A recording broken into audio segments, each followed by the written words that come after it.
بسم اللہ الحمد للہ والصلاة والسلام علی رسول اللہ السلام علیکم ورحمۃ اللہ وبرکاتہ۔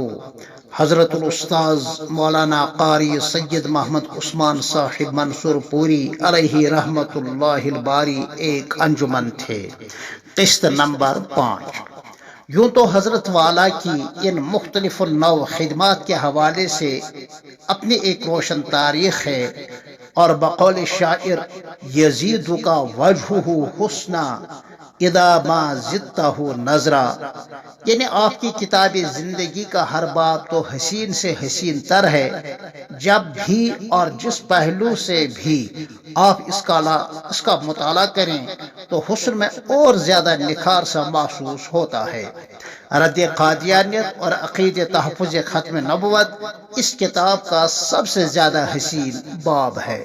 جب آپ کا اس مبارک تنظیم کی نظامت کے حوالے سے آپ کا تقرر ہوا تو ملک بھر میں اس عنوان کے تحت آپ کی خدمات یقیناً آپ کے لیے کفارہ سیئات، رفع درجات اور غفران کے لیے کافی ہیں۔ اس طرح یکم اکتوبر 1986 عیسوی سے آپ برابر یہ ذریعہ خدمات تا دم واپسی انجام دیتے رہے۔ ذالک فضل اللہ یؤتیہ من یشاء۔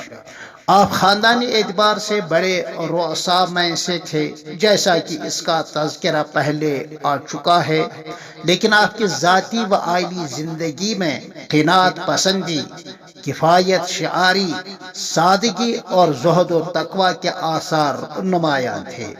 حب جاہ کے بارے میں محققین صوفیاء کرام رحمہم اللہ نے کہا ہے کہ سالک کے دل سے یہ آخری مرحلے پر نکل جاتا ہے، حب جاہ، مگر میرا خیال ہے کہ حضرت کے دل میں شاید حب جاہ شروع ہی سے نہیں تھا کہ اس کے نکالنے کی ضرورت پڑتی۔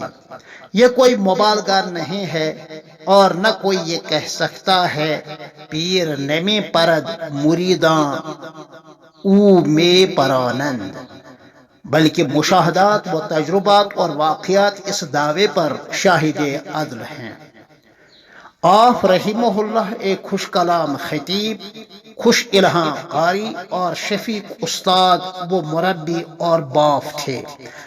آپ تو مدتوں حسب مراتب اپنے متدقین کو رہ رہ کر یاد آتے رہیں گے، اور لگتا ہے کہ فراق کا یہ غم بھولے سے بھی وہ نہ بھولیں گے۔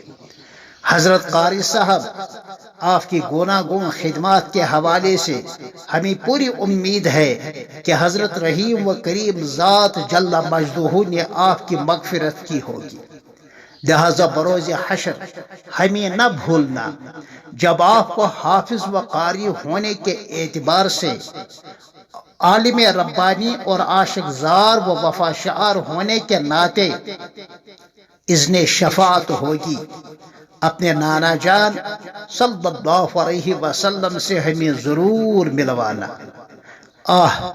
آپ کا وصال پہاڑ جیسا بھاری لگا۔ آپ کی مسکراہٹ اور معنی خیر سکوت اور گل افشان گفتار ابھی تک ہمیں تازگی بخشتی ہے۔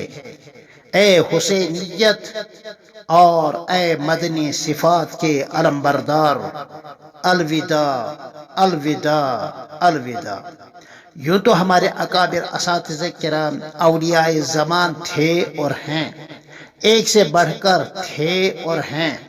حضرت علامہ مولانا و مفتی سعید احمد صاحب پالنپوری رحمہ اللہ کا تسلب دینی و علمی، حضرت مولانا عبدالحق صاحب اعظمی رحمہ اللہ کا تواضع، حضرت مولانا نور عالم خلیل امینی رحمہ اللہ کی وسعت نظری، اور حضرت مولانا ریاست علی صاحب ظفر بجنوری رحمہ اللہ کی فنائیت، اور حضرت مولانا حبیب الرحمن صاحب اعظمی کی عبقریت، اور آپ کی ہمہ جہتی جلالی و جمالی صفات اور علمی و عرفانی کمالات کے نقوش تابندہ سب ذہن کے پردے پر رہ رہ کر آ رہے ہیں۔